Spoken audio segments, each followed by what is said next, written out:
noite. Começamos com um pouquinho de atraso, mas com muito carinho e muito felizes dessa programação fazer parte dessa casa.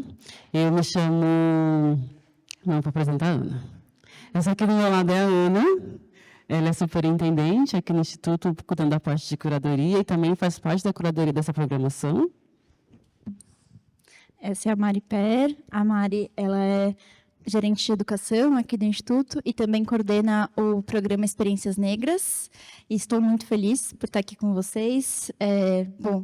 E a gente está muito feliz com essa dupla que a gente trouxe hoje. Eu vou ler a nossa apresentação breve e, em seguida, a gente vai fazer uma conversa com essas duas pessoas que estão aqui. E a gente vai abrir, em seguida, para vocês também colaborarem nessa conversa, se vocês tiverem vontade. Bom, é com imensa satisfação que iniciamos hoje o programa transdisciplinar Imaginar Futuros, um espaço de encontro e reflexão que reúne artistas, ambientalistas, cientistas, ativistas, antropólogos e filósofos franceses e brasileiros de destaque. Juntos, nós iremos debater o estatuto atual das relações entre cultura e natureza, um conceito que, segundo o filósofo Bruno Latour, foi artificialmente separado em duas partes. Essa é a terceira edição de uma parceria com o Instituto Francês, que articula esses encontros e diálogos entre esses intelectuais franceses e brasileiros. Agradecemos especialmente a Marion, que está aqui conosco, e ao Patrícia, pela confiança e colaboração neste e em outros projetos do Instituto Tomi-Otaki. Eu também gostaria de agradecer às muitas equipes do Instituto Tomi-Otaki envolvidas na organização desse evento, especialmente a Sabrina Fontinelli, que também é uma das curadoras desse projeto. Nessa primeira edição, temos a honra de receber aqui do nosso lado as renomadas pesquisadoras Bianca Santana e Mabola. Muito obrigada por estarem. Esse encontro nos oferece a oportunidade de aprofundar as discussões sobre identidade afro, explorando as interseções culturais, históricas e políticas que moldam as experiências de pertencimento e resistências em diferentes contextos. Bianca é doutora em Ciência da Informação pela USP, com tese sobre memória e escrita de mulheres negras, mestre em Educação pela mesma instituição. Diretora diretora executiva da Casa Sueli Carneiro, colunista da Folha e comentarista do Jornal da Cultura, professora titular da FAAP e convidada da pós-graduação da FGV, autora de livros como Continuo Preta, A Vida de Sueli Carneiro, uma biografia maravilhosa, e Quando Me Descobri Negra, organizadora de coletâneas como Inovação Ancestral de Mulheres Negras, associada à SOF e membro dos conselhos da Casa do Povo e Instituto Toriba. A Mabula Soumahoro, acho que eu acertei a pronúncia, espero. É uma acadêmica francesa, professora associada da Universidade de Tours e presidente da Black History Month Association, dedicada à celebração das histórias e culturas negras. Ela é especialista em estudos afrodiaspóricos. Ela concentra suas pesquisas nas identidades negras e nas experiências de imigração africana e caribenha na França. Além disso, é autora do livro, eu vou traduzir, tá? Porque minha pronúncia em francês não é muito boa. O Triângulo e o Hexágono, reflexões acerca de uma identidade negra, no qual se refere a questões sobre identidade, cidadania e pertencimento na sociedade francesa. Nessa mesa, nós vamos explorar questões fundamentais sobre como as narrativas pessoais e coletivas influenciam na construção da identidade afro em diferentes sociedades. Discutiremos como as estruturas sociais e políticas na França e no Brasil afetam as experiências das pessoas negras, e quais as estratégias de resistência e afirmação são utilizadas pelas comunidades frente aos desafios contemporâneos. Convidamos a todos e a todas a participarem dessa conversa enriquecedora conosco. E muito obrigada às nossas convidadas, é um privilégio enorme tê-las conosco. Muito obrigada.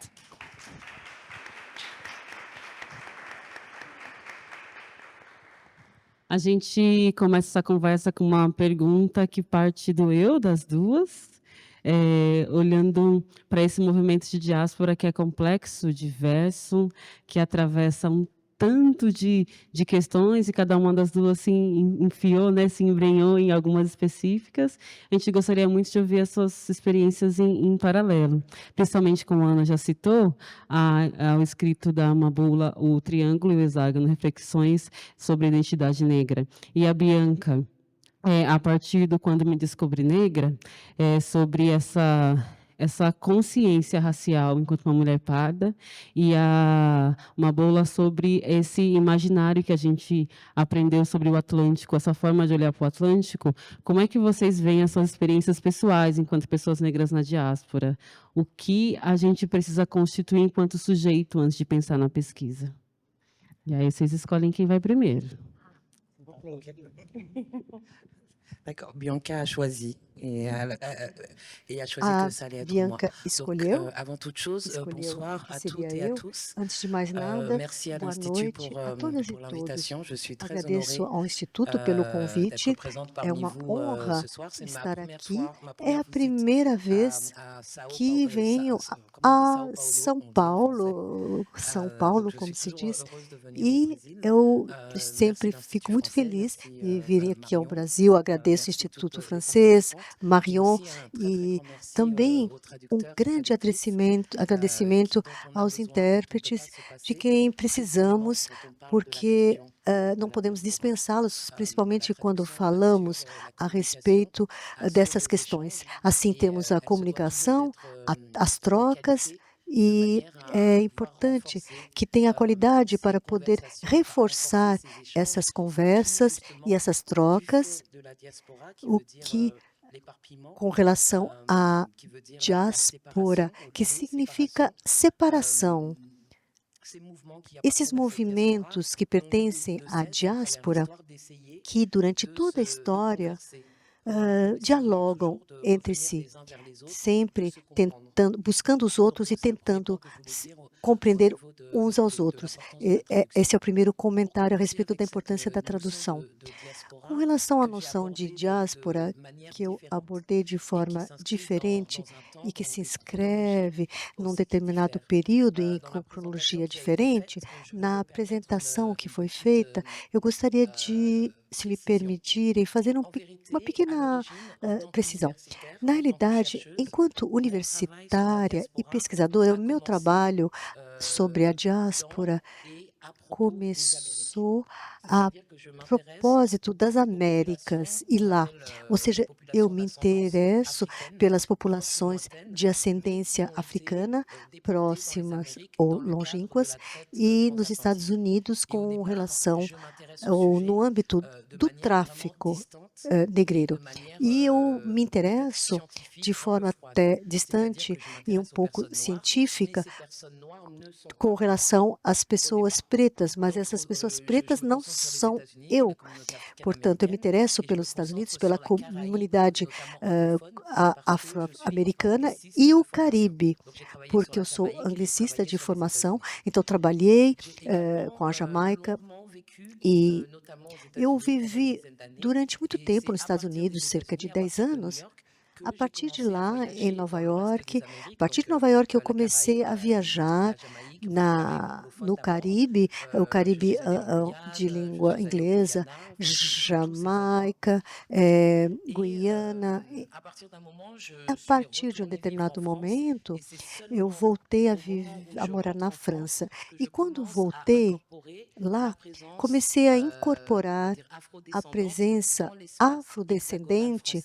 no C'est pas espaço quelque chose que do j'ai hexágono étudié francês. d'emblée. C'est quelque Não chose é qui est venu algo que après. eu tenha Comme s'il avait estudado fallu que de je prenne início, de la é algo que distance veio par rapport depois, à cette France como se eu hexagonale qui est tivesse que finalement me mon lieu de naissance, distanciar puisque je suis do né à meu Paris, mais je lugar de suis né à nascimento, Paris porque eu nasci em et je suis Paris, né à Paris mas eu, de parents portanto, ivoiriens eu qui nasci ont em migré en Paris, France à mas partir meus de la fin des pais années, au milieu são da des années Costa do Marfim 1960 et qui font e partie que de ces emigraram por vagues volta dos anos d'immigration 60, postcoloniale. Donc 1960, je parlais de nessa plusieurs onda moments, de de plusieurs chronologies. imigração La première des pós-colonial. chronologies, Então, quand são j'étudie várias d'abord un cercle sur les cronologias. diasporas, Quando eu qui a estudo a été noção déplacé, dans da quelles conditions, diáspora, qui est arrivé quem où, se quelles deslocou, sont em que les cultures posição, qui ont été quem forgées, chegou, quelles ont quais été são les as stratégies de culturas que foram résistance qui ont forjadas été e quais as adoptées, estratégias de tout ce que resistência que c'est foram marronnage, adotadas, qui est o ce que qu'on appelle é zoomie os zooming, o que são essas guerras dos marrons na Jamaica, o que é a guerra de seção nos Estados Unidos, por exemplo, ou a luta contra a segregação após a passagem a adoção da 13ª emenda. A partir daí, veio se incluir uma reflexão sobre minha própria experiência relacionada a esse campo de estudos no qual eu mergulhei e que eu vivenciei, porque eu vivi nas Américas e eu viajei muito lá. E aí eu me coloquei em ligação com outro movimento que não é aquele do tráfico transatlântico, e sim aquele que se segue ao colonialismo. E, na verdade, para iniciar com os fundamentos, e isso é importante quando falamos em diáspora, a diáspora é um movimento que segue várias direções e que se estende no tempo, longamente. Esse termo está cada vez mais sendo utilizado e, às vezes, confunde-se a diáspora com a migração. E, ora, essas ondas migratórias são apenas momentos dessa grande onda que é a diáspora. Na verdade, quando eu começo a me interrogar sobre a minha história francesa, a minha história sobre a Costa de Marfim, eu percebo que eu faço parte de um movimento que está ligado ao movimento anterior, porém que tem as suas particularidades e que nos inclui a todos num grande conjunto, que é o conjunto da era moderna, da fabricação de identidades novas do ponto de vista histórico, pois são construídas, são fabricadas, são novas, e nós as percebemos como sendo adquiridas, e, no entanto, podemos datá-las na história. Ser preto na França, ser preto no Brasil, ou na Jamaica, ou no continente africano, em Londres, em Paris ou em Roma, é diferente. Remete a coisas diferentes, a particularidades locais. Para cada espaço, há essas especificidades e, apesar disso, há pontos importantes em comum, o que faz que seja possível estabelecer conexões, seja onde a pessoa se encontrar. E isso eu coloquei no meu livro, o Triângulo e o Hexágono. Eu escrevi esse livro na França e talvez tenha sido dirigido à França para lembrar para esta França europeia que ela também se inscreve nessa história global do Atlântico Preto. E a constatação é que, a partir da Europa e da França hexagonal, era possível deixar de lado a história da diáspora, ao passo que existem ainda possessões francesas na Martinica, na Guadalupe, o que fazem parte das Américas e desse movimento migratório que criou essa diáspora norte-africana. Então, me parece que na Europa, devido à geografia, às vezes podemos dizer é uma história brasileira, é uma história argentina, é uma história norte-americana, canadense, porque nós limitamos nossa compreensão da França à própria França. Então, eu tentei mudar isso, me interrogando sobre a minha própria trajetória, meus pais que vieram do continente africano para a Europa, e tentar encontrar um equilíbrio entre o coletivo e o individual. O coletivo, seja comunitário ou familiar, é individual, pois mesmo falando a respeito dessas grandes categorias, tais como a diáspora, há indivíduos dentro dessa diáspora. Então, como podemos negociar, como podemos encontrar o equilíbrio certo entre o coletivo e o individual? É o que eu gostaria de falar em termos de introdução. E olha, eu gosto muito de falar, gostaria de avisar.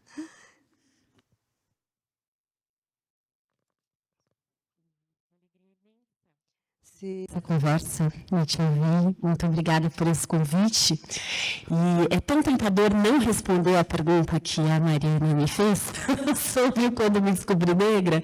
Eu fiquei com muita vontade de escrever coisas a partir do que eu estou ouvindo e desse encontro que, para mim, parece mágico.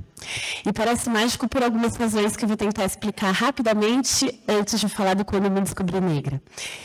Esse livro que eu publiquei em 2015, que foi editado recentemente em 2022 pela Fósforo, ele começou a ser escrito pelo menos 10 anos antes, em 2004, quando eu estava na universidade, e escrevi esse texto Quando Me Descobri Negra, que dá nome ao livro e que é um dos textos que compõe o livro. E poucos meses depois dessa escrita, eu fui à França. E eu fui à França com uma certeza muito grande da minha negritude. E lá em Paris as pessoas achavam que eu era argelina, ou filha de argelinos, o que me deu uma alegria enorme, porque reforçava em mim aquela descoberta tão recente, sobre a qual eu vou falar um pouco mais. E no dia 2, segunda-feira, dia 2 de dezembro, eu vou embarcar para a Argélia pela primeira vez. Então, ter esse encontro hoje, né, tem uma magia muito especial para mim. E no final de janeiro, eu vou para a Jamaica. E eu vi que você estuda a religião Rastafari. E perguntei, Mariana, vocês vão perguntar para ela da pesquisa sobre Rastafari? Porque eu estive na Etiópia e essa religião é tão etíope e tão conectada com uma ideia de liberdade, né, é algo também que a gente conhece muito pouco e que eu tenho muita vontade de aprender com você. E essa magia toda, ela também está muito presente na publicação do Quando Me Descobri Negra. Porque ele é um livro composto de pequenos relatos, são muitos fragmentos, que eu demorei a entender que tinham em comum uma experiência de raça e gênero. Então, além, né, esse texto, Quando Me Descobri Negra, ele ficou 10 anos guardado. Quando, em um jogo de búzios, eu recebi uma orientação espiritual de escrever e publicar semanalmente experiências pessoais, sonhos. Eu falei, gente, orixá não costuma errar, mas que orientação é essa? De onde eu vou publicar? A quem pode interessar a minha experiência?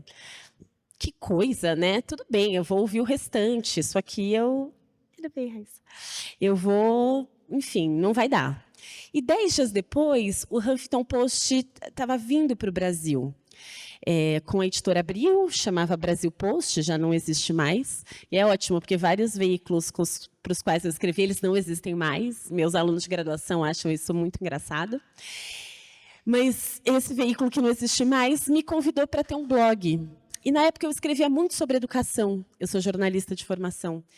E, quando eles me convidaram, meu primeiro ímpeto era dizer, não dá, eu já tenho muita coisa, não vou fazer mais isso. Mas eu lembrei do jogo de búzios e respondi, olha, se eu for escrever, eu vou escrever sobre as minhas experiências, sobre os meus sonhos, eu não vou escrever nada sobre educação. E eles disseram, não, tudo bem, a ideia é essa. Que eu vou escrever, né? Não fazia ideia do que escrever, mas tinha um prazo longo para começar. E, na época, eu estava fazendo uma consultoria para uma instituição educacional grande que queria criar um repositório para os seus conteúdos digitais. Eu trabalhava muito com educação e tecnologia. E, enfim, fui fazer essa consultoria. Eles já levaram um susto, porque eles me procuraram, porque eu tinha um livro em coautoria com 2 outras pessoas, chamado Recursos Educacionais Abertos, que era uma discussão muito inovadora naquele momento. E eu percebi que eles levaram um susto quando a autora do livro era eu. Eu não correspondia exatamente à expectativa de quem tinha aquele livro publicado. Mas tudo bem, eu estou há anos lidando com isso e... Ótimo, né? E, enfim, me contrataram para fazer essa consultoria. E num dia muito intenso de trabalho, eu me vestia, sei lá, com uma roupinha mais social, achando que era, enfim, adequado àquele ambiente, e eu coloquei um turbante laranja. E eu estava num momento de soltar o meu cabelo, porque eu usei ele preso por muitos anos, questões sobre as quais eu escrevo no livro também. E depois de um dia muito intenso de trabalho, a gerente que tinha me contratado como consultora falou para mim: nossa, que corajosa você vir aqui com esse turbante. É aquela frase que bate num lugar que você não tem nem o que falar para a pessoa, e eu também não queria falar sobre isso com ninguém, mas eu escrevi. Eu cheguei em casa e escrevi.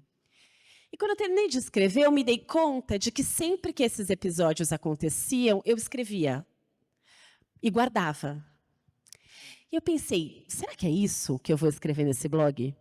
Aí, nossa, Bianca, já vai arrumar confusão, né? Tá fazendo a consultoria, o trabalho, é outra coisa. Falei, bom, escrevi para ela. Falei, olha, você é maravilhosa, eu tenho certeza de que você não teve nenhuma intenção de ser ofensiva, não tenho nenhuma dúvida sobre isso. Mas eu queria compartilhar com você um texto que eu escrevi a partir de uma frase que você me disse, e mandei para ela. E aí, muitos dias depois, ela respondeu se desculpando, dizendo que não fazia ideia, que era difícil ler, mas, enfim, se desculpava.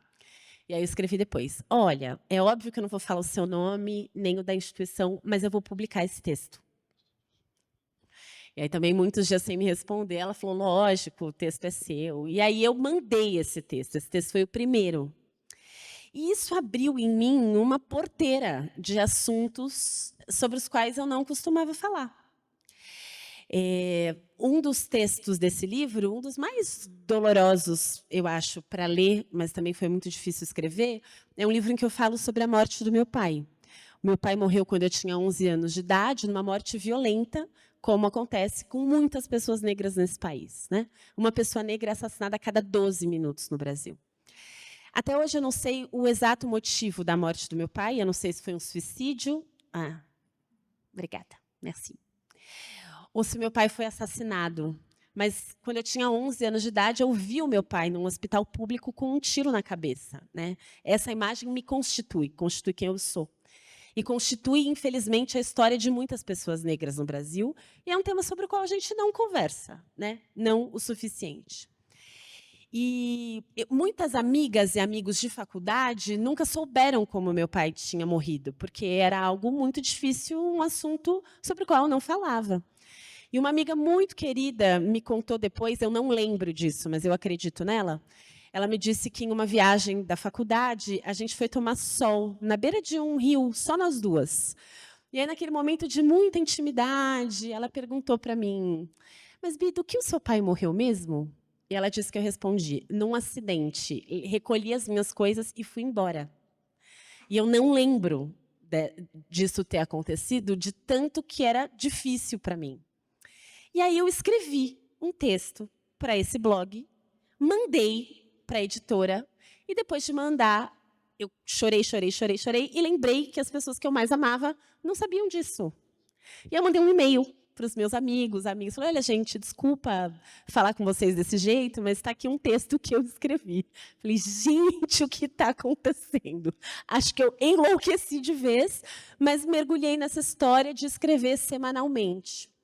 E, num dado momento, a Renata Nakano, que editou esse livro, me procurou, perguntando se eu não queria publicar um livro com aquelas histórias, escrevendo algumas outras. Eu respondi para ela que não, é óbvio que não, que eu estava escrevendo coisas naquele blog que eu nem sabia exatamente o que era, e que aquilo não era livro e que não fazia sentido nenhum. Porque eu sou resistente às coisas, né? E depois de muita conversa com ela, eu entendi que talvez fizesse sentido um livro. E aí, esse livro, Quando Me Descobri Negra, que chega a muitos lugares onde eu jamais vou chegar. Então, ele é um livro que, sei lá, ele já tem tem umas 120, 130 mil cópias distribuídas, que é um número inimaginável para mim. Muito obrigada. E é um número no Brasil, o Brasil é bem diferente da França no número de livros, é um número alto para o Brasil. Mas hoje eu estava num congresso da Secretaria Municipal de Educação com educadoras e educadores que leem esse livro na escola. E isso me dá uma alegria imensa, porque nesse percurso muito subjetivo, muito individual e pouco orientado, eu acabei registrando em palavras algo que virou um livro que hoje talvez promova boas conversas entre as pessoas. Então, eu sou muito grata ao livro e também a esse percurso. Bom, muito obrigada. Sim, pode. Na verdade, eu queria pedir para a Mabula contar um pouco da pesquisa dela sobre que a Bianca falou sobre Rastafari. Acho que é legal se você puder contar um pouquinho sobre isso. E uma outra coisa que eu queria ouvi-las, vocês duas falaram um pouco sobre educação, de algum jeito. Então, se vocês pudessem nos contar um pouco sobre as experiências e sobre de que maneira. Por que a educação é importante? As duas têm um lugar na universidade e persistem nesse lugar. Então, entender e ouvi-las, acho que vai ser importante para nós. Afinal de contas, o nosso programa é o Imaginar Futuros, né? Então, acho que passa um pouco por esse lugar da educação. Muito obrigado pela pergunta, que vai me possibilitar também fazer alguns vínculos, alguns comentários a respeito do que disse a Bianca, porque o que ela contou, alguns pontos em que a gente se encontra e outros pontos em que a gente se afasta.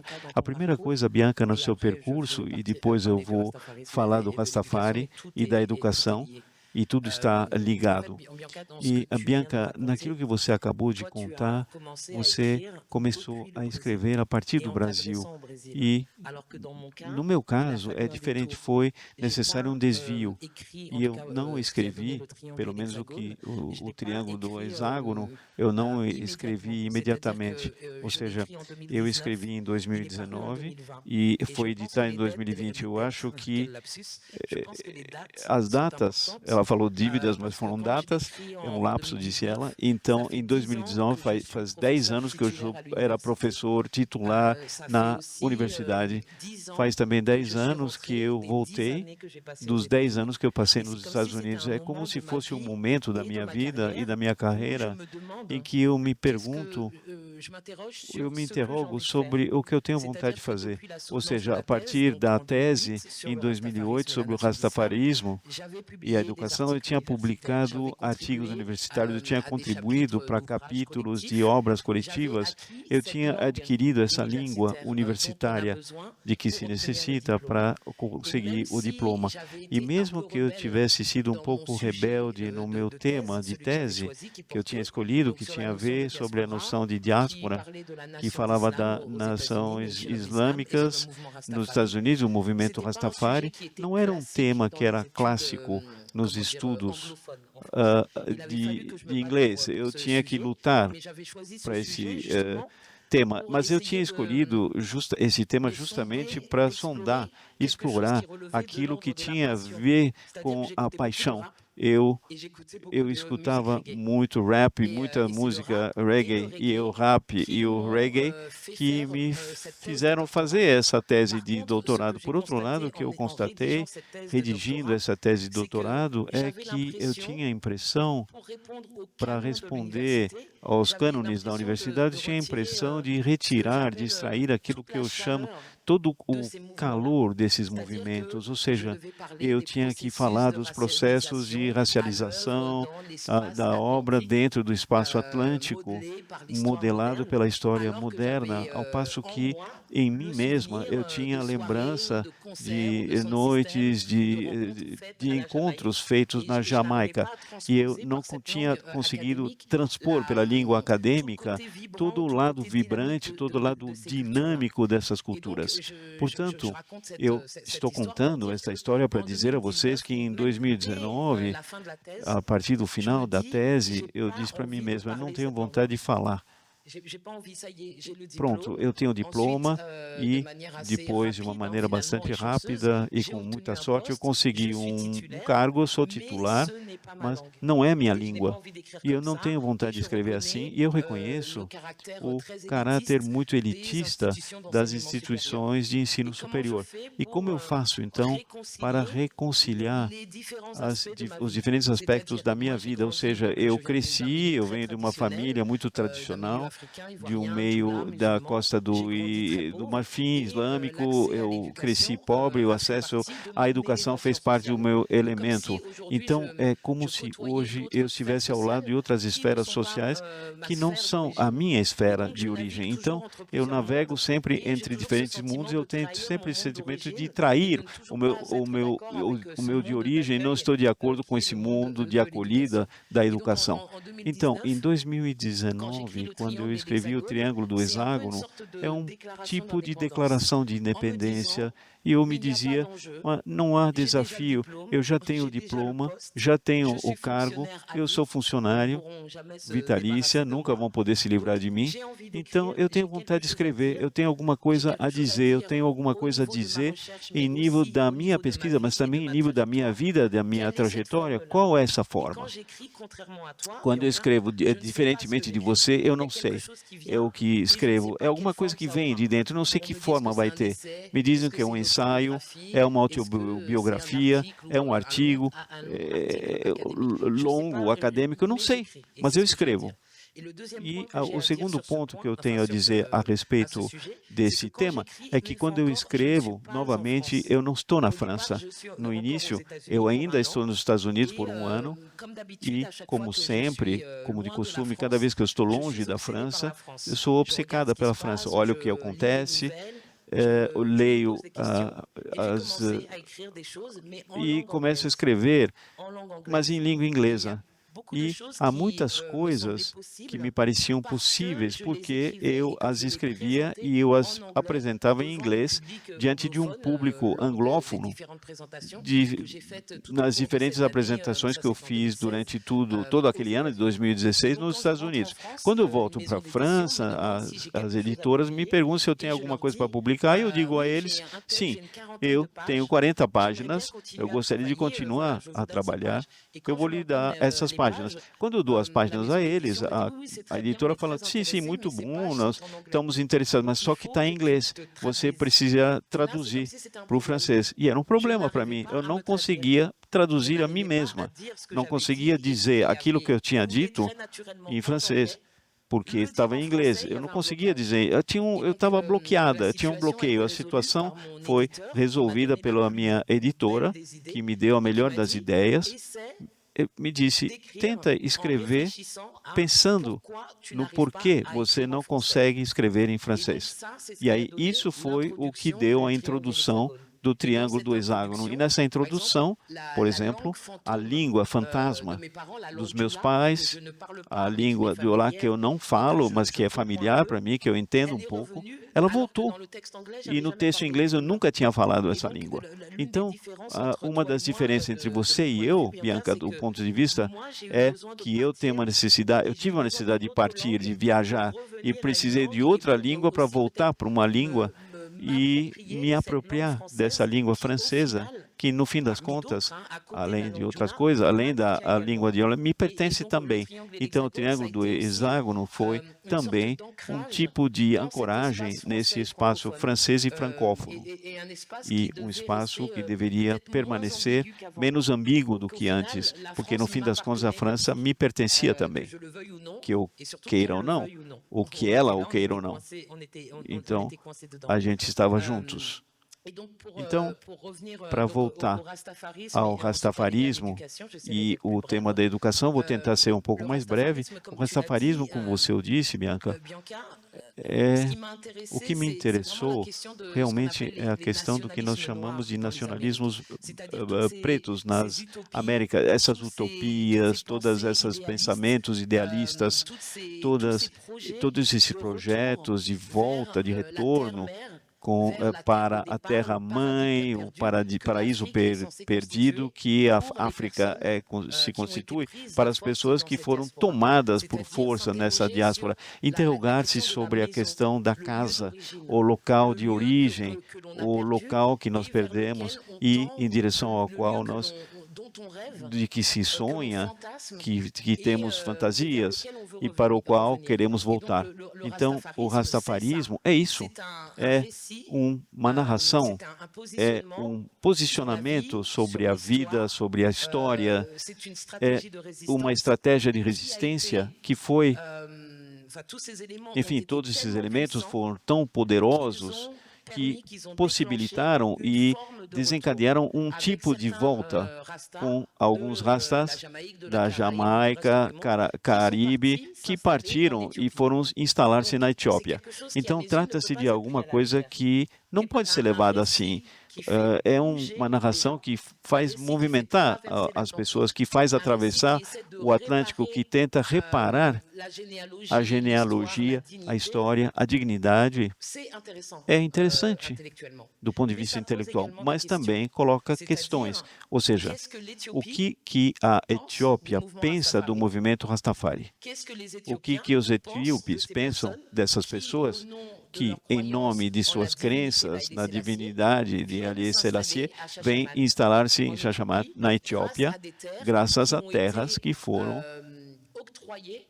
outorgadas pelo imperador Haile Selassie, não só aos Rastafaris, mas aos negros do mundo, quando os pretos da diáspora trouxeram o seu apoio para a Etiópia na guerra com a Itália em 1936 e 41. Com essa Etiópia, que existe em vários níveis, a Etiópia, o Estado-nação real, que foi chamado de Abissínia no passado, e temos a Etiópia no imaginário. E essa Etiópia, ela aparece na Bíblia, por exemplo, e na Bíblia que foi inculcada às pessoas reduzidas à escravidão que trabalhavam em todas as Américas.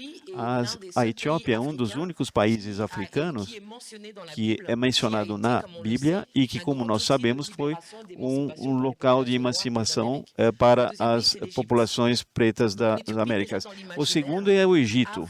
Então, a Etiópia, antes da existência concreta e política, aparece um pouco como faz parte do panteão dessa diáspora. Temos a Etiópia, temos a Libéria, temos a África do Sul, de uma certa maneira, locais que representam espaços de liberdade e potencial. Temos o Haiti, obviamente, o lugar da revolta que deu lugar a uma nação. Portanto, o problema, quando eu estava falando das tensões, é que quando o imaginário e quando o concreto se encontram, como as coisas acontecem? Será que as coisas acontecem unicamente bem? Poderiam fazer o paralelo também com a questão de Israel hoje, é exatamente isso, a questão do nacionalismo, que nascido de diáspora, que tem uma história e que são alimentados por dores e traumas, mas quais direitos essas narrações, esses imaginários podem revestir, podem se reclamar quando se trata de fundar nações. A história da Libéria é exatamente a mesma coisa. Livre dos Estados Unidos, negros livres dos Estados Unidos que aceitam voltar para a terra de seus ancestrais. Esses pretos dos Estados Unidos originariamente eram da Libéria? Talvez que sim, talvez que não. Sabemos que os Estados Unidos, contrariamente ao Brasil, absorveram apenas 5 a 7% do tráfico transatlântico. Então, as comunidades pan-americanas é o que nós chamamos de longa data creolizada, principalmente nascidos no território que ia tornar-se os Estados Unidos. Sabemos que o Brasil absorveu aproximadamente 50% do tráfico. Então, eu faço um paralelo entre esses dois países, porque quando a Libéria foi fundada no século XIX, esses negros americanos vinham da Libéria.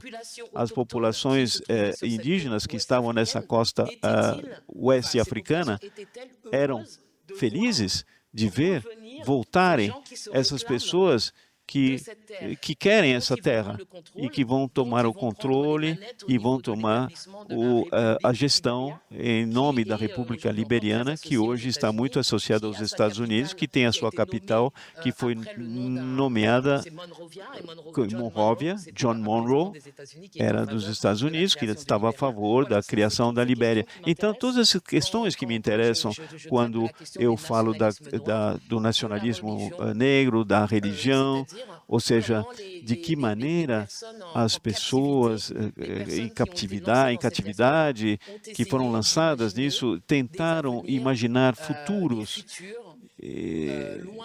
longe da opressão, libertados, na qual a dignidade poderia ser reafirmada e nas quais a humanidade que havia sido retirada, porque a violência sistêmica deste tráfico e da escravidão, que constitui o cerne dessas ocorrências históricas, ou seja, esse desespero ou uma esperança de um mundo melhor, de um mundo no qual essas populações não estariam na parte de baixo da escala social e econômica, mas a que preço? Então, são histórias que me interessam. E o último ponto era a educação. Obviamente, um dos princípios que é caro para mim é o compartilhamento de todos esses conhecimentos. E mesmo se eu tenho problemas com o elitismo da universidade no contexto francês, de qualquer maneira, é um espaço que continua sendo abordável, ou seja, um espaço que ainda não é muito caro, é um espaço que, de qualquer maneira, é discriminante, mas que pode talvez constituir um tipo de espaço de autonomia no qual a gente pode ir lutando, porque não são temas que estão no cerne do currículo, podemos divulgar esses conhecimentos, esses saberes e fazendo assim, é o meu idealismo, podemos alimentar novos imaginários, histórias que foram publicadas ou histórias que são simplesmente ignoradas, desconhecidas, talvez usando essas histórias, essas vias alternativas que foram oferecidas pelas populações que foram vencidas, porque é isso, foram vencidas e que ficaram de pé e produziram culturas tão ricas e tão populares. Talvez a gente possa imaginar um novo mundo. É o meu nacionalismo e espero que não oprima ninguém fazendo isso. Uau!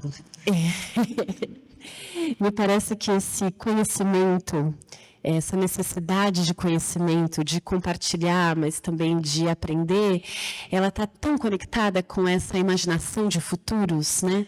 A minha sensação é de que eu não tenho condição de imaginar um futuro se eu não conseguir perceber essa história da Etiópia ou da Libéria. Quais são as possibilidades de liberdade e de existência plena? A minha condição de imaginar, e eu penso que a nossa condição coletiva de imaginar, ela precisa estar fundamentada nas experiências, e muitas dessas experiências a gente não conhece. Eu sou muito grata à minha experiência escolar, eu não tenho lembranças ruins da escola, como eu ouço de muitas pessoas.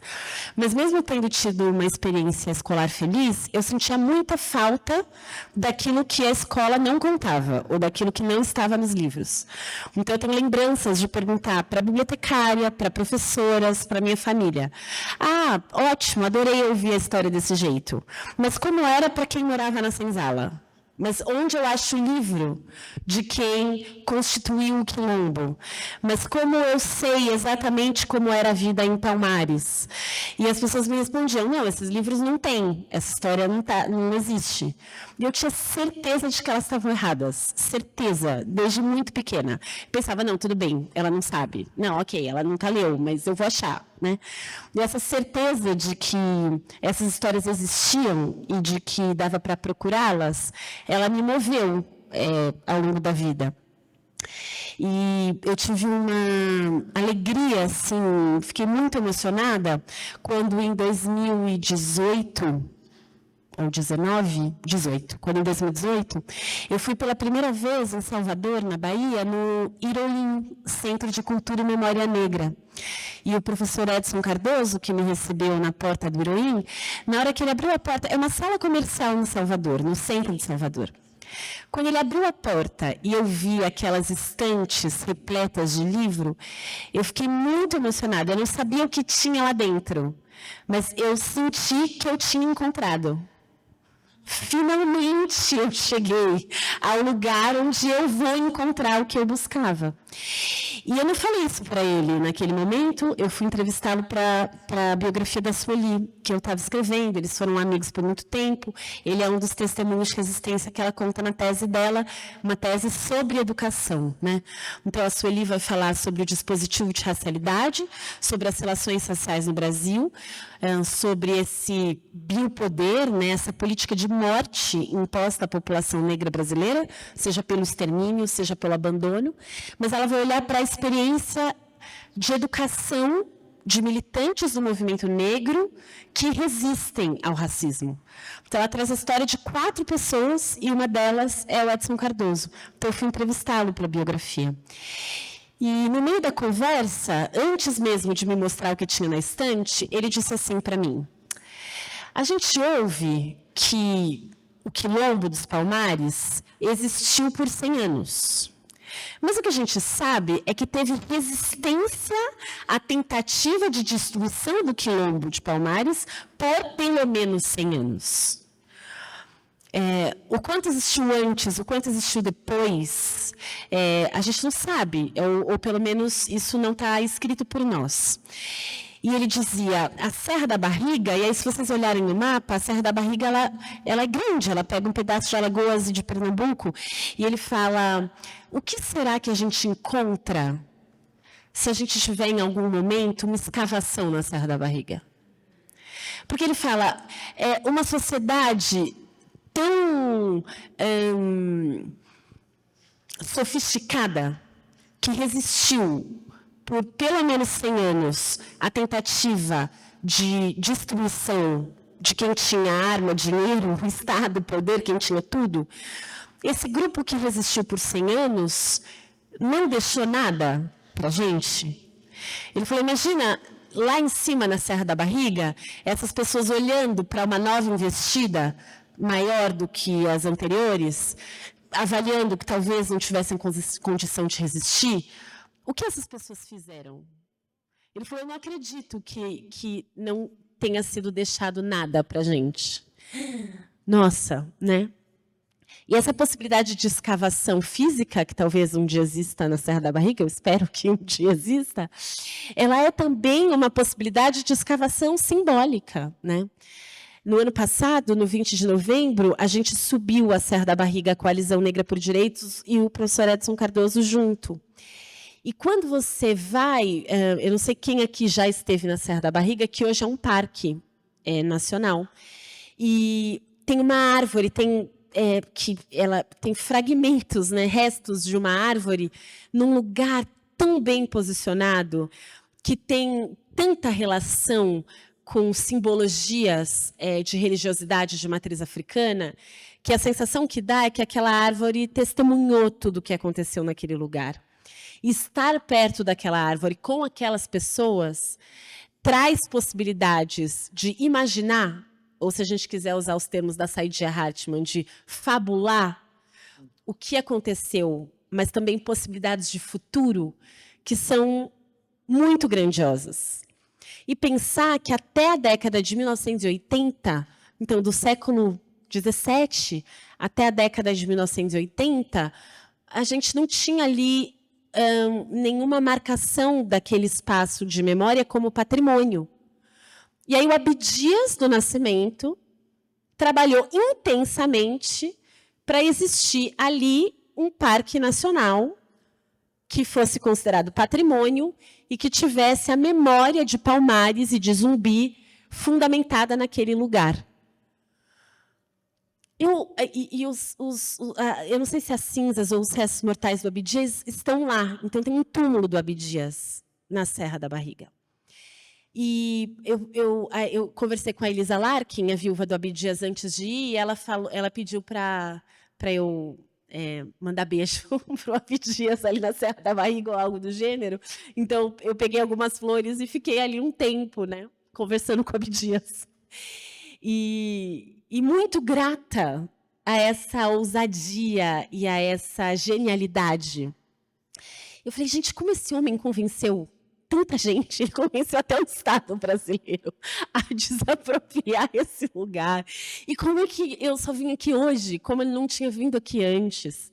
E uma das pessoas que subiu a serra com a gente foi a Valéria Lima, neta da mãe Hilda de Jitolu, que na década de 1980, quando fizeram as primeiras comitivas, né, para subirem a Serra da Barriga, comitivas de movimento negro, o Abdias convidou mãe Hilda para os cuidados espirituais. Mãe Hilda de Jitolu, para quem não sabe, é a matriarca do Ileaiê, lá do bairro do Curuzu, né? E aí eu fico arrepiada, porque a Valéria Lima escreveu uma biografia da mãe Hilda recentemente, essa história está lá. mas ela me contou, na subida da serra, que quando Abdias chegou na casa da mãe Hilda, na década de 1980, antes dele dizer para ela o que ela tinha ido fazer, ela disse, eu vi nos búzios, Zumbi era filho de Ogum, eu vou lá fazer tudo o que você precisa. Eu fico profundamente emocionada e com muita vontade de chorar, porque é uma informação que não está só nos livros, né? E uma educação que não está só na escola. E a possibilidade que o movimento negro tem e que exerce nesse país há tanto tempo de oferecer uma educação que o Estado não oferece. Então, antes de a gente de ter a Lei 10.639 de ensino de história e cultura africana e afro-brasileira, antes dessa lei ser aprovada, né, um decreto do Lula de 2003, antes disso, já era uma demanda da Frente Negra Brasileira e o Ileaie, desde 1974, leva ainda para as ruas do Carnaval da Bahia essa história. A história de um Brasil afro-brasileiro e a história de países africanos que a gente não conhece. Imagina, 1974, ditadura militar, quando falar sobre racismo era considerado crime, porque era algo que feria a segurança nacional. Em 1974, as pessoas vão para a rua denunciar racismo desse jeito. É muito grande. E eu lamento muito que a gente ainda não consiga, como sociedade brasileira, reconhecer essa grandeza e dar a ela o peso que ela tem. Mas muito do que a gente sabe, a gente deve, é evidente, às escolas. Eu sou grata à minha experiência escolar, como eu disse antes, mas também a essa educação que acontece fora da escola e que está muito provocada pelos movimentos negros. E, para encerrar, eu fiquei muito tocada quando você falou de escrever em língua inglesa. Eu acho que eu não seria capaz de escrever em outra língua que não fosse a portuguesa. E pensar que tanto francês, quanto português, quanto inglês são essas línguas impostas a nós, né? Numa experiência de colonização. E como a gente precisa aprender a dançar com a língua do colonizador para denunciar o próprio colonialismo. Mesmo porque eu não conheço línguas que não sejam as línguas dos colonizadores. Mas na minha infância, na Coab Fernão Dias, na zona norte de São Paulo, quando alguém me perguntava, o que você quer ser quando crescer? Eu respondia, poliglota. Eu não sei exatamente se eu achava que era uma profissão ou se não me interessava a profissão, mas me encantava a possibilidade de saber línguas. E o meu tio Haroldo, que era mecânico de automóveis, ele me levava para as aulas de inglês. E era sempre assim, mas menina, assim, mas para que você quer estudar essa língua? Assim, é um pouco assim, você nunca vai sair daqui, né? Você nunca vai passar Fernão Dias. Por que você quer saber inglês? Tio, eu também não sei, mas eu gosto, né? E aí, depois eu fui estudar francês, fui estudar alemão. E, para minha família, aquilo era bizarro, assim, que menina estranha. Mas, ao mesmo tempo, que família maravilhosa, entendeu? Que me deixava ser estranha. A minha mãe trabalhou por 27 anos vendendo prego por telefone. E foi assim que ela sustentou a minha educação. E eu tenho certeza de que era caro para ela sustentar essa educação, que não fazia nenhum sentido. Mas que, ainda assim, tudo bem, né? Em 2022, eu fui para um congresso de mulheres africanas, República Feminista, no Quênia, e aí eu me dei conta de algo, e aí eu liguei para minha mãe muito emocionada, e o que eu me dei conta é de que eu podia participar de qualquer sala de debate, porque todas as salas tinham pelo menos 2 línguas. E aí, árabe, não vou entender árabe, infelizmente, quem sabe um dia vou estudar árabe, mas sempre árabe estava acompanhado ou de português, ou de inglês, ou de francês, ou de espanhol. Eu liguei para minha mãe chorando, falei, mãe, muito obrigada, eu entendo o que elas falam, muito obrigada.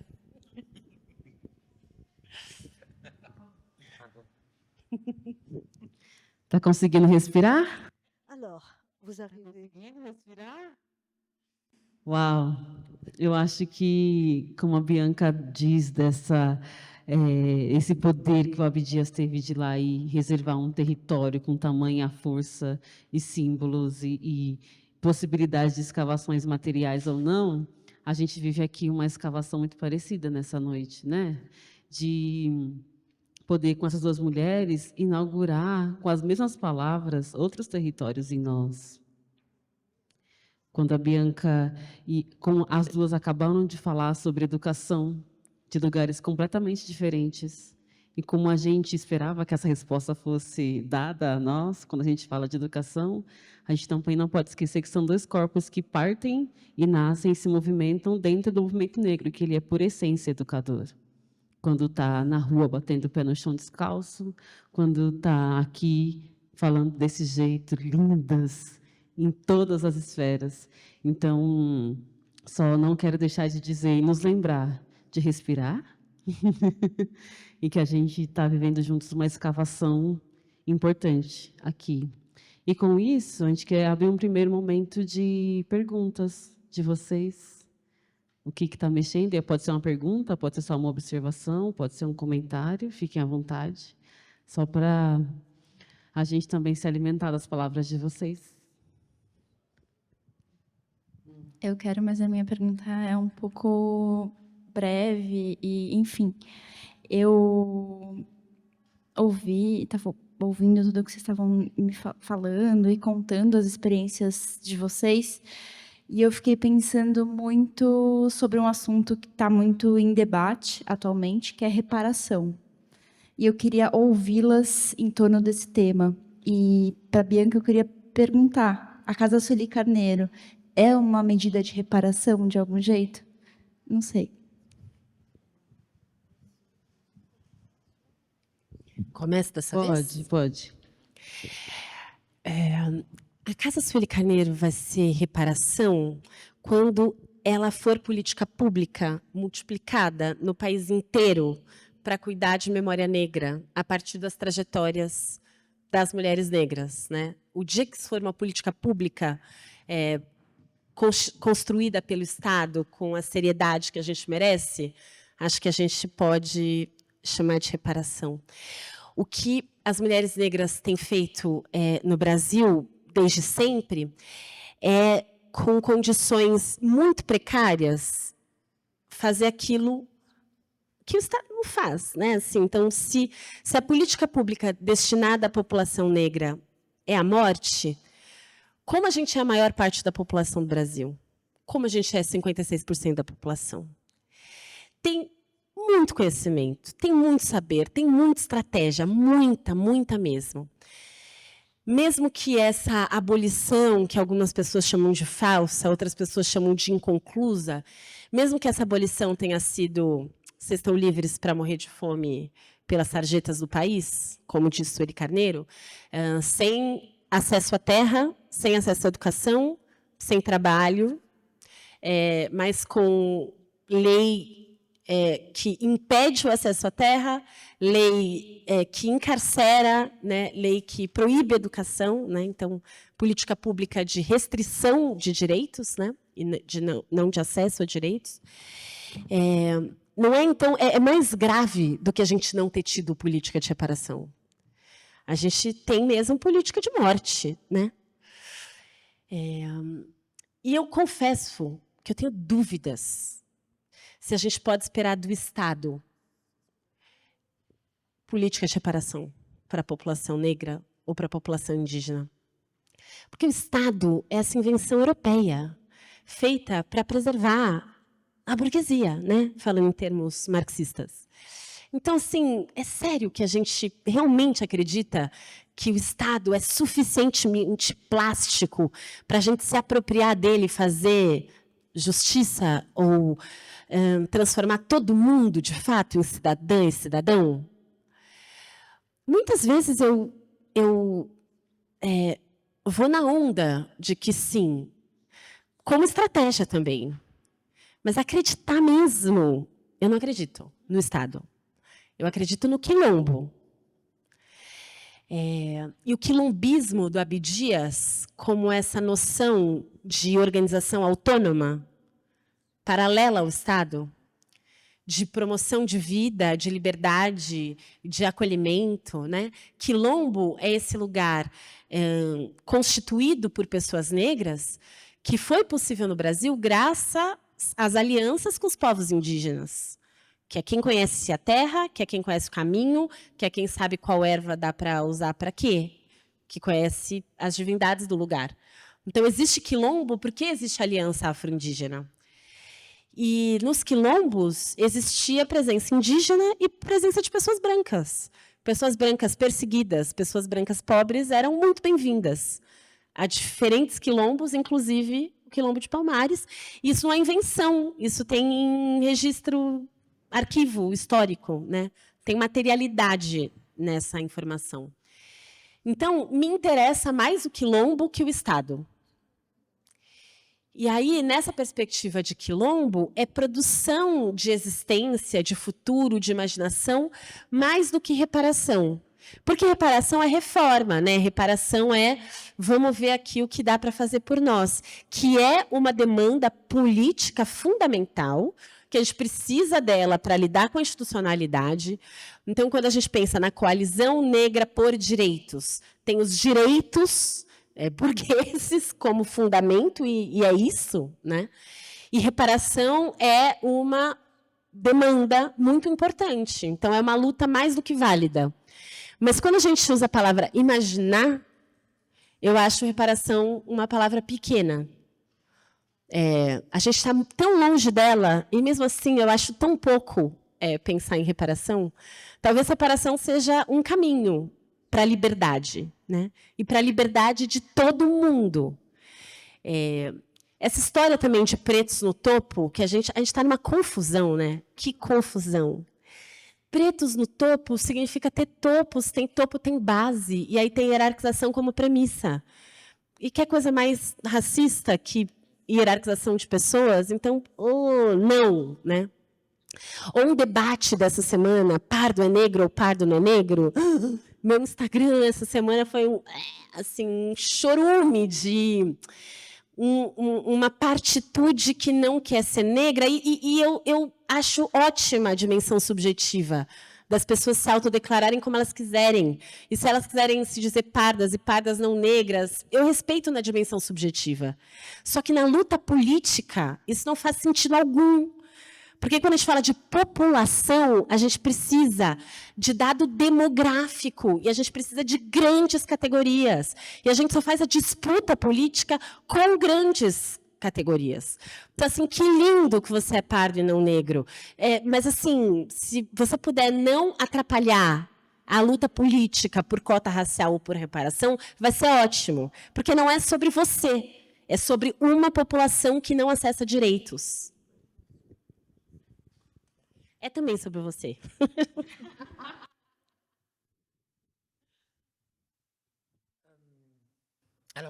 A questão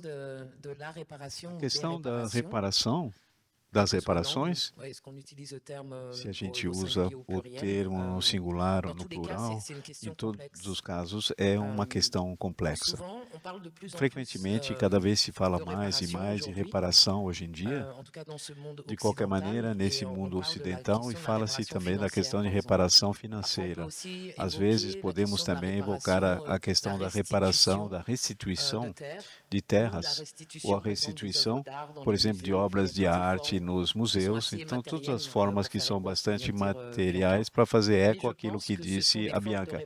Mas acho que são formas de reparação que são importantes, que devem necessariamente iniciar-se por uma constatação. Não podemos reparar se não sabemos ou se não temos clareza sobre aquilo que nós queremos reparar. Então, eu acredito que a reparação implica quase automaticamente um tipo de avaliação dos danos que foram provocados. E isso pede um investimento, uma honestidade, uma coragem, simplesmente para poder constatar e de maneira aprofundada. Quando falamos da reparação, das reparações sob as diferentes formas de que eu acabei de relacionar e que aplicamos isso às populações negras, eu acho que falamos um pouco de negacionismo. Somos como se não tivesse havido reparações que atingiram outras populações. É uma questão humana, política, uma questão. Durante a Segunda Guerra Mundial, os judeus que foram espalhados puderam receber uma reparação. o apoio à nação de Israel é uma reparação pelo Ocidente. Quando olhamos a abolição da escravidão nas Américas, vários países deram dinheiro para os antigos proprietários de escravos. Naquela época não tinha debate sobre a legitimidade sobre essa solicitação de reparação. Ou seja, essa constatação fundamental de início, quando a instituição da escravidão foi abolida, não havia nenhuma dúvida sobre os ganhos econômicos que representavam essa instituição e, portanto, não havia nenhuma dúvida sobre as perdas econômicas que iam decorrer do fim dessa instituição. Reparações financeiras, indenizações financeiras puderam ser pagas em diferentes lugares das Américas. Estou pensando também nas reparações que Haiti teve que pagar para a França. Trata-se de um caso bastante peculiar, porque normalmente as reparações são pagas pelos vencidos para os vencedores. Quando há um conflito, uma guerra, o vencedor tem direito a compensações, indenizações. É uma forma de reparação por parte dos vencidos. No caso da Revolução de Haiti, que venceu a França, pagou indenizações para a França. E estamos falando da independência de Haiti em 1804 e o pagamento das indenizações financeiras para a França foi a partir do final dos anos 1810 ou 1820, alguma coisa assim. É um caso bastante peculiar. A Alemanha pagou também reparações à França no final da Primeira Guerra Mundial. E reparações foram tão significativas que alimentou esse sentimento anti-francês que alimentou a Segunda Guerra Mundial. Então, não temos exemplos de reparações, porque hoje se torna tão complicado aventar coisas e de toda ordem. Não é apenas a questão do dinheiro, não é a questão, sim, tem também das terras, e também a questão das populações indígenas. Penso também no caso das reparações financeiras, novamente, que foram pagas aos Estados Unidos, às populações japonesas, que foram colocadas em campos pelos Estados Unidos na Segunda Guerra Mundial, porque não queriam que os japoneses, as pessoas de origem asiáticas, que eram inimigos dos Estados Unidos na Segunda Guerra Mundial, então foram despossuídos dos seus bens, foram colocados em centros, retiraram suas riquezas e nos anos 80, alguns dentre essas pessoas receberam reparações. Portanto, há muitos exemplos na história, mas o que eu estou tentando dizer é que eu não sei se é possível, como a Bianca diz, o que é possível reparar? É isso. É suficiente, basta dizer o crime foi significativo demais e não há possibilidade de reparação. Não acredito nisso. Eu acho que pelo menos podemos buscar, se a gente reconhece, por exemplo, que a noção de crime contra a humanidade foi inventada, juridicamente falando, se há um reconhecimento de um crime, mesmo no sistema jurídico que foi implementado por esses Estados-nação, se há um culpado, a questão da reparação ocorre do ponto de vista puramente jurídico. Então, não podemos ter reconhecimento de crime sem pensar, ao mesmo tempo, na questão da reparação. Eu estou ainda pensando no CARICOM, que já há um certo fez pressão sobre o governo britânico, questionando o Quilhão, os descendentes do Mau Mau, durante a guerra anticolonial que foi levada no Quênia. Há muitas coisas que estão em andamento que me parecem necessárias mesmo se, para mim, a reparação ideal pode ser apenas radical, e a reparação radical é a revolução, ou seja, a destruição desta ordem estabelecida profundamente iníqua, e esta ordem que repousou sobre o acúmulo de capitais vinculado à era moderna. Nós sabemos que o historiador Williams, desde os anos 40, publicou O Capitalismo e a Escravidão, e sabemos que o capitalismo profundamente tem esse tráfico transatlântico. Sabemos que no mundo anglófono as primeiras fábricas, as factories, que eram chamadas, eram de escravos que eram erigidos sobre a costa oeste africana. Então, se queremos reparar esse tipo de coisa, simplesmente precisa reinventar um mundo que não pode ser aquele no qual evoluímos. Ou seja, se voltamos para o nó inicial, as inequalidades e hierarquias do início, simplesmente temos que inventar alguma coisa nova, e isso é a reparação que precisa da destruição das nossas sociedades.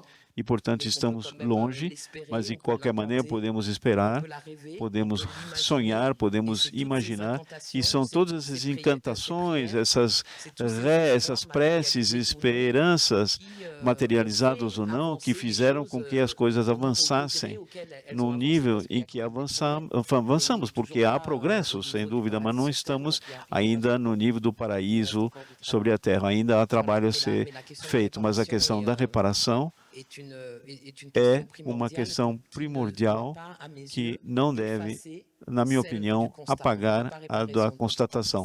Não dá para reparar o que ocorreu, não dá para reparar se a gente não tiver a visão da ramificação de todas as ocorrências históricas de que estamos falando. Então, se trata de um trabalho de titãs, mas é assim.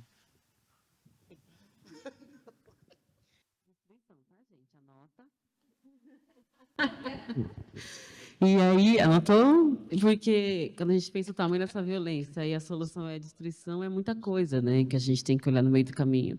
E quais escolhas a gente consegue fazer para minimamente amenizar os nossos lugares. E aí eu queria... Oi, sou Júlia, prazer, sou curadora aqui no Instituto. Eu fiquei pensando muito no que a Mabola falou no começo sobre tradução, né? E acho que, pensando nisso, quando você mais para frente falou sobre trair um mundo em que não estou de acordo, quando a gente fala de um academicismo, né?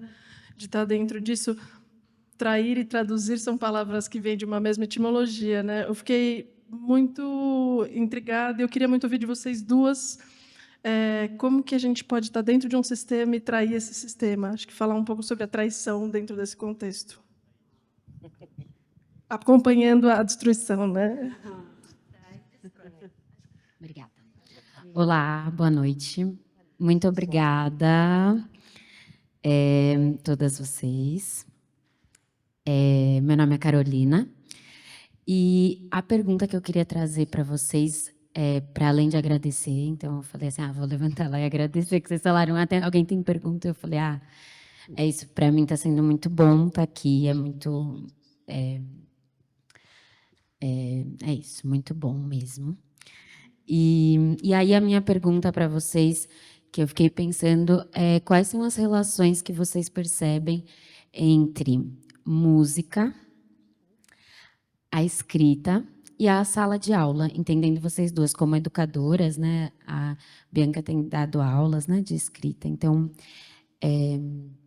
essa é a pergunta que eu tenho, tá bom? Muito obrigada mesmo. Boa noite. Primeiro, eu quero agradecer também vocês. Minha pergunta tem a ver bastante com o que a Júlia falou dessa traição, né? Quando você traz, Bianca, eu não acredito no Estado, no fundo, eu acredito no quilombo e não no Estado, mas, ao mesmo tempo, a gente sabe que hoje mesmo está tendo, os quilombolas estão na Lesp reivindicando os territórios. Então, atualmente, eu não sei como que funciona no seu país, mas aqui no Brasil é o Estado que vai regulamentando qual terra indígena é uma terra indígena, qual terra quilombola é uma terra quilombola, e nem é a terra deles, é uma terra de usufruto. Então, o indígena ele tem um usufruto da terra que é da União. Então, o que é diferente em outros países, né, que tem a nação separada. Então, eu fico pensando que essa traição, né, ela talvez vá para algum campo, imaginando futuros, né, que vai além dessa ideia do Estado-nação, que é essa figura maior, né? E não só no lugar, então vamos fazer a ONU, que as nações, não desse lugar. Seria um tipo de comunidade, um tipo de vínculo comunitário extra-Estado-nação, que a ONU acaba sendo um vínculo institucional, né? E aí eu fico pensando um pouco nisso, aí queria perguntar para vocês, assim, nesse imaginar futuros, o que vocês tecem aí, o que a gente consegue tecer nessas encruzilhadas, e também trazer um pouco desse lugar da reparação, que ultimamente, através da Bell Hooks, eu tenho encontrado espaços de reparação através do retorno à ética do amor e do cuidado, que é isso que você está trazendo, né? Que as mulheres negras que estão sustentando esses 56% dessa população negra, né? Dado essa cena, né? Então, eu fico pensando também nessa reparação como uma reparação que começa muito dentro, da gente retornar um alinhamento profundo num lugar de amor, e como é difícil fazer isso quando a gente às vezes só conhece o desamor enfim, são essas as imaginações, hein?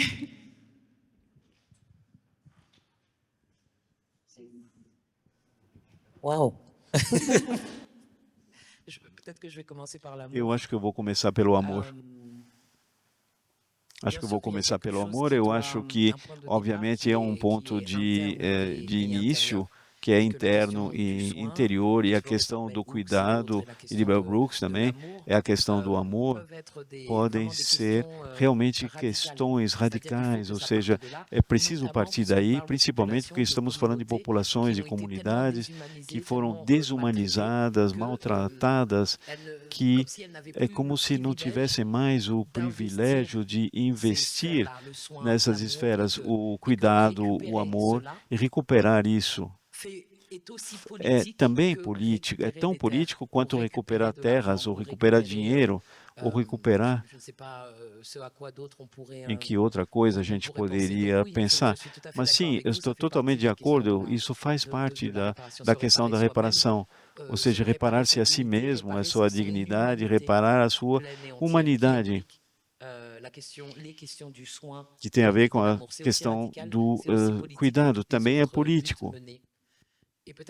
E talvez isso me possibilita fazer um vínculo com as outras questões, as outras perguntas que foram feitas. Se a gente fala da traição, vamos dizer, da traição estratégica para obter um mundo melhor, será que isso tem a ver com a traição? Se fundamentalmente não estamos de acordo com a maneira pela qual funciona a nossa sociedade, se não acreditamos no princípio que sempre foram enunciados, mas que nunca foram aplicados, é uma traição? Eu acho que todos os espaços mentem, os internos como os externos. Eu não acho que haja uma hierarquia, um lugar entre o interior e o exterior, a margem e o centro, e razões que cada um e cada uma faça o que ele ou ela tem a fazer a partir do lugar onde as pessoas se encontram, negociando ou não negociando, sendo radicais ou menos radicais. Eu acho que todas as ações contam, e, sobretudo, eu também posso ter um olhar crítico sobre espaços que tentamos recuperar e de que herdamos, de que necessitamos talvez recolocar ao gosto do dia ou ter a lembrança e que puderam também ter as suas próprias problemáticas, ou seja, aqui nas comunidades marrons ou nos espaços de quilombos, havia também hierarquias, havia também desigualdades, dimensões de gênero também que tinham que ser levados em conta. Se olhamos para as populações marrons das Américas, do Richard Price, por exemplo, sabemos que durante séculos houve muitas influências das sociedades europeias ou americanas sobre as comunidades marrons, ou seja, no início, Richard Price e Mary Price também, é a mulher, a esposa dele, é uma antropóloga, demonstraram que nas primeiras comunidades marrons, os líderes eram frequentemente africanos da África, eram as primeiras gerações, guerreiros, pessoas que tinham cargos importantes na sociedade e ligados à guerra. Depois vemos que quando as comunidades começam a se criolizar, a nascer no continente americano, começa a aparecer a adoção de títulos militares que fazem referência às estruturas militares europeias. Começamos a ter generais, coronéis, começamos a ter chapéus, galões nos casacos. Houve também essa penetração. Houve também a questão da negociação. Se pensamos nos marrons da Jamaica, quando levaram uma guerra nos anos 730, mas algumas comunidades da Jamaica conseguem vencer a armada britânica e que outorga alguns territórios e declara um tipo de pacto de não agressão. Ok, vocês venceram, vamos deixar esses territórios para vocês. Todavia, vocês devem proibir o acesso às suas comunidades a todo recém-chegados nessas comunidades. Então, a questão para essas comunidades era qual é o preço da liberdade. A pergunta é, nós respeitamos o pacto de não agressão com os britânicos, recusando escravos fugidos que viriam para nós? Ou fazemos de conta que estamos respeitando o pacto e aceitamos alguns e algumas, ou vamos servir também, porque foi o caso também dos interesses do Império Britânico, tornando-se a polícia dos escravos que fugiam. Essa era a dinâmica. A gente sempre ouve dinâmicas. Eu me interesso, durante muito tempo, me interessei aos movimentos radicais e muitas vezes eu me perguntava por que grupos que tinham projetos de sociedade tão alternativos, mas que pensavam na poligamia, por exemplo. Ou vamos encontrar meios de pressão incríveis sobre a economia dos Estados Unidos, mas na carta vamos dizer que os homens têm direito a ter muitas mulheres. E por quê? Por que pensamos nisso ou naquilo? Évidemment, il y a eu des voix qui ont existé dans le passé, qui sont précieuses et dont on doit se souvenir. Mais je pense qu'il faut aussi garder cet esprit critique et dire que même ces voix-là, auréolées de la puissance, en fait. Mesmo essas vozes com a... Pardon, desculpa. Não, a intérprete que pede desculpa porque esqueceu de apertar o botão. Bom, as ocorrências do passado, às vezes, elas são cercadas de uma certa aura. E, às vezes, a gente... Seria trair, então? Não sei. Bom, mas a boa tradução jamais é uma traição. As boas traduções não são traições. E é por isso que a tradução é uma arte tão difícil e tão importante. Mais uma vez, agradeço os intérpretes e os tradutores dos E eu não falo português, eu estou aqui no Brasil, e como eu mencionei há pouco, o Brasil ocupa um lugar tão importante nesta diáspora, mas só pelo fato de eu não falar português, eu não conheço o Brasil. Tenho acesso ao Brasil através das traduções, através de fragmentos, e foi nesses últimos anos é que eu comecei a vir aqui e comecei a conhecer o Brasil fora dessa história. E agora talvez esse seja meu último ponto, voltando ao que você falou a respeito do que é internacional e transnacional, que é o conceito, o fundamento da diáspora. A diáspora em si, por si só, ela desafia o Estado-nação, ou seja, ela vai além do Estado-nação. Portanto, a definição de base é que elas são múltiplas. Os pertencimentos ultrapassam o nacional, são fundamentalmente internacionais e transnacionais. Existe sempre essa tensão e uma competição entre as diásporas e os Estados-nações. Vocês podem pertencer a mesma família, tendo uma mãe de uma nacionalidade, o pai de outra, as famílias que mudaram de país, as crianças que estão em outro país, e, no entanto, é a mesma família. Sempre haverá esse problema entre o estatuto de diáspora e o estatuto de Estado-nação. E, por enquanto, é o modelo Estado-nação que está vencendo, que está ganhando. E a história nos mostra que quando as diásporas querem ser nações, há problemas também. Precisamos encontrar outros modelos. As diásporas existiram e irão existir mesmo sem Estados-nações. São nações, mas ainda não constituíram Estados-nações. Não sei se eu respondi a todas as perguntas. Eu respondi a sua pergunta? Sim?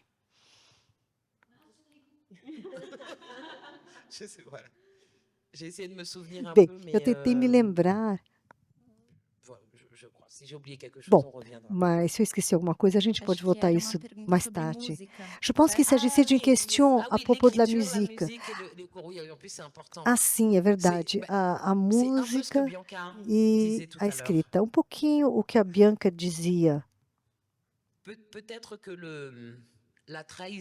Talvez a traição dentro do sistema poderia consistir em eliminar as fronteiras. Eu estou fazendo uma tese que fala principalmente do movimento Rastafari. No entanto, o ponto mais importante é a música. E a música reggae não precisa da minha tese de doutorado para existir e para exercer sua força. E talvez nos círculos acadêmicos, nas universidades, seria importante abolir, eliminar essas fronteiras, essas hierarquias e ensinar aos alunos que o saber, o conhecimento está em todo lugar e até mesmo as populações mais marginalizadas sempre resistiram ao afirmar suas identidades e a afirmação de suas identidades passa pelas culturas e é por isso que as culturas dos marginais e das marginais são os mais importantes, os mais populares hoje em dia.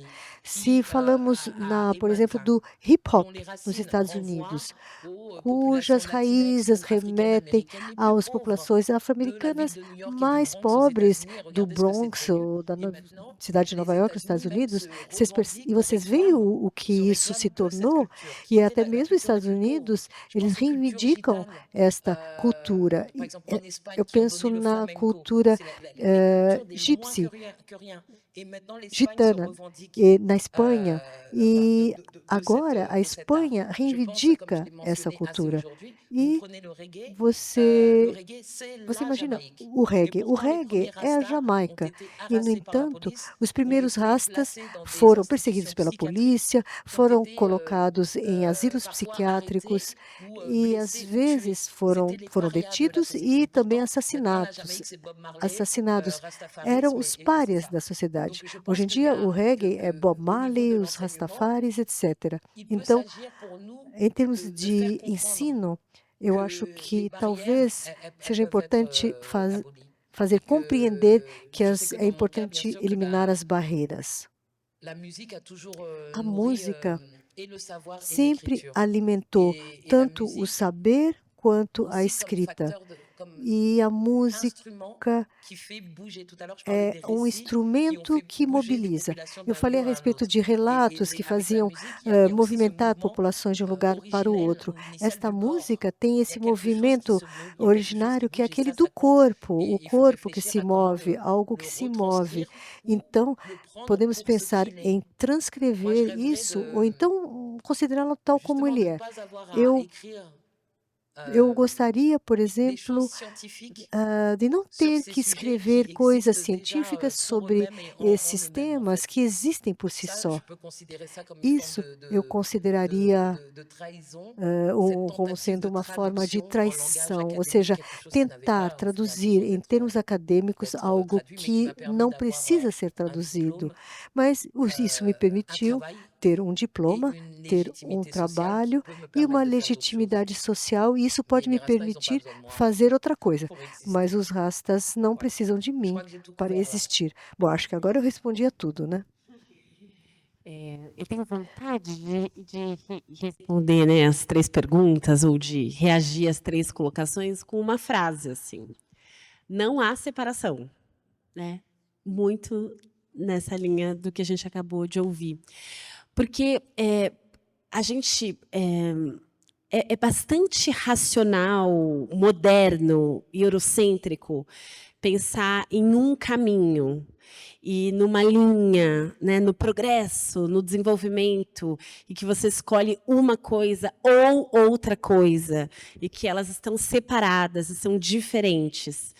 E aí é traição mesmo você buscar relação de uma com a outra, seja uma língua com outra, né, numa tentativa de tradução, que sempre vai ser falha, mesmo que a intenção seja maravilhosa dos intérpretes e tradutores, porque há limite, e reconhecer o limite é parte da vida.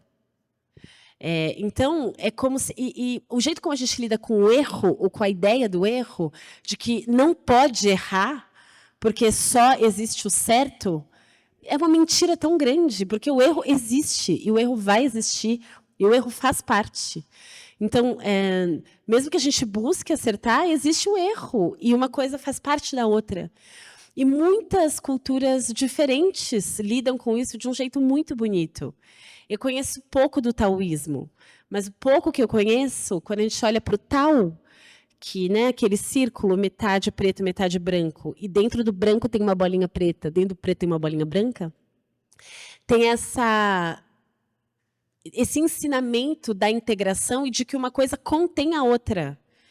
Então, mesmo que esteja separado, uma está dentro da outra. E é assim, e essa é a totalidade. O Tigana Santana traduziu o Fukiao, foi publicado como livro recentemente. Eu vou ler muitas vezes até o fim da vida, um dia eu vou entender. Mas a cada leitura é uma um novo aprendizado. E também tem ali tem os fundamentos culturais entre os Bakongo, algo assim. E aí tem ensinamentos como que está em cima é igual ao que está embaixo, né? E tudo bem, eu posso ficar a vida inteira nessa informação. Do mesmo jeito que quando a gente lê na Leda Maria Martins a performance do tempo espiralar, que também vem do Banto, né, da filosofia Banto, a gente tem essa linearidade da racionalidade europeia, ela não existe. Então, se a gente pensa que a forma, tanto do tempo quanto de tantas outras coisas na nossa vida, ela é circular, mas ela também não é circular passando sempre no mesmo lugar. Ela é uma espiral, ela circula, mas de um jeito diferente, num lugar diferente. E uma coisa está dentro da outra.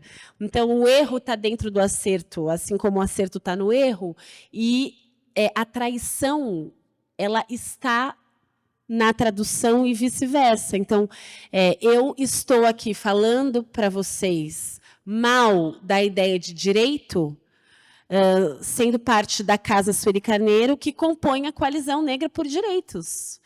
E dediquei os últimos anos, muito intensamente da vida, a essa luta por direitos, com toda a contradição que há nisso. Agora, não admitir que nós somos seres contraditórios e complexos é viver uma falácia mentirosa que separa tudo como se existisse o limpo e o sujo, o certo e o errado. E isso, para mim, é a base do fascismo, do nazismo, né? Daquilo que é limpo e certo e que deve ser copiado e tem que ficar plastificado. Isso não é a vida, né? E quando a gente pensa em música, escrita e educação, eu te diria que é a mesma coisa e que está junto. Quando eu escrevi minha tese de doutorado, eu tocava no Ilu Bademim, que é um bloco afro aqui em São Paulo, formado por 400 mulheres, mais ou menos, tocando tambor. E perto do carnaval, as pessoas, né, eu fui do Lu, não sou mais, mas a gente ensaiava sábado a tarde inteira e domingo a tarde inteira. Eu trabalhava, assim como eu trabalho a semana inteira, e eu sou mãe de 3 adolescentes, que eram 3 crianças. Então, quando você tem uma tese de doutorado para terminar, você trabalha e tem 3 filhos, você não ensaia para o carnaval sábado e domingo a tarde inteira, né? E aí, nessa certeza racional, eu fui lá pedir meu afastamento do Ilu e falar que eu tinha que sair porque eu ia escrever minha tese.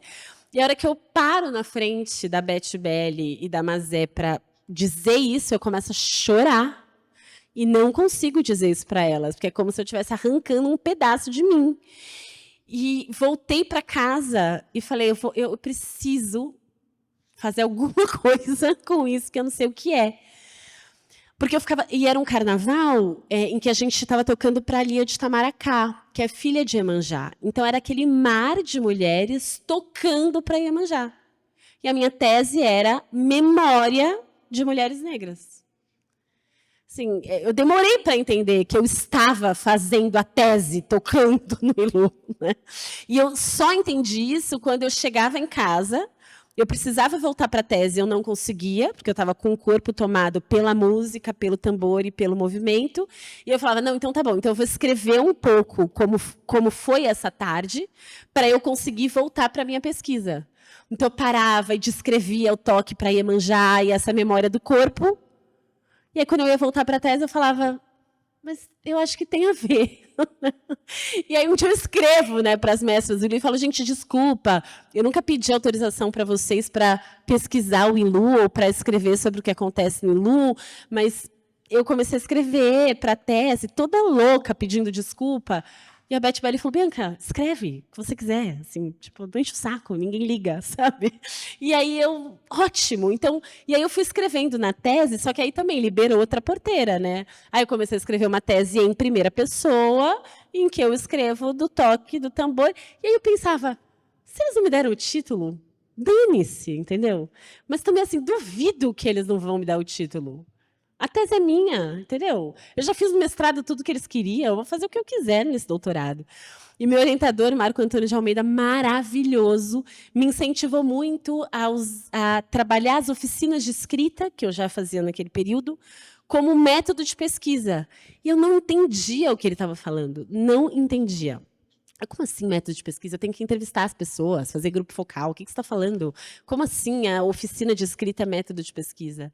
E aí, quando eu comecei a pedir autorização para as mulheres para analisar os textos delas, eu fui entendendo aquele momento da escrita também como performance e fui escrevendo algo que eu não sabia se fazia sentido ou não, mas que era a minha tese. E aí, no momento de entregar a tese, e aí acho que conecta com a resposta do amor, e vou tentar ser rápida, já está tarde, mas essa conversa muito me interessa, toda ela. Daria para a gente conversar muito mais. Mas no momento de entregar a tese, eu precisava de uma introdução. Aí eu, gente, como eu vou apresentar esse trabalho? Aí eu lembrei de um sonho. E eu tenho caderno de sonhos. Aliás, eu recomendo que vocês escrevam os sonhos de vocês, né? E aí eu lembrei desse sonho e fui atrás do meu caderno e digitei, e eu coloquei o sonho como apresentação da tese.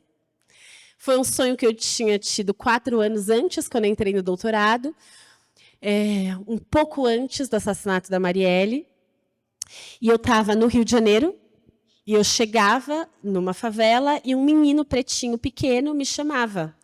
E eu ia atrás dele, nos becos que ele percorria, ele subia a escada, descia, ele me mostrava uma estrada, era perigoso, eu entendia que era perigoso, e depois desse trajeto a gente para numa porta, e lá dentro tem um quintal de terra batida, um terreiro. E tem um monte de erva plantada, né, uma árvore enorme, e uma mulher sentada num banco, ou num pau, não sei, vestida de branco, com um turbante branco na cabeça, e ela tem um livro muito grande, com uma capa de tecido, e ela me entrega o livro. E eu pego o livro, sento no chão perto dela, vejo aquele tecido maravilhoso, abro, e tem umas ervas e umas pedras, e tem cheiro, e aí eu viro a página e eu percebo que as letras estão bordadas.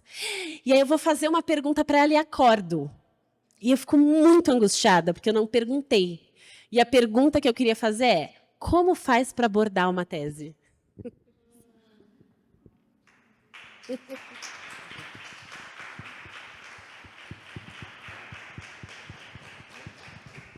Bom, gente, foi maravilhoso ouvi-los e ter todo mundo aqui com a gente até agora. Está um pouco tarde já, então a gente vai se despedir. E, na verdade, é uma despedida e um convite. No sábado dessa semana, a gente tem o lançamento do 2º caderno ensaio, que a gente faz esse ano, que é o caderno ensaio Palavra. Vai ser muito bonito. A gente vai ter um sarau com a Luísa Romão, com a Roberta Estrela Dalva, com a Rosa Peixoto e com a Jussara Marçal. É um evento que acontece às 10 horas da manhã, no sábado. É às 10 mesmo? Estou checando aqui para ver se o horário é isso mesmo, às 10 da manhã. E acho que vai ser um momento muito bonito também, de compartilhamento, enfim. Por favor, venham. E na semana que vem a gente tem o 2º momento do Imaginar Futuros, em que a gente recebe a Sofia Grosselin e o Guilherme Fagundes para discutir um pouco dessa relação entre natureza, a antropologia da técnica, enfim, e corpo. Então, convido vocês para estarem conosco aqui. Muito obrigada.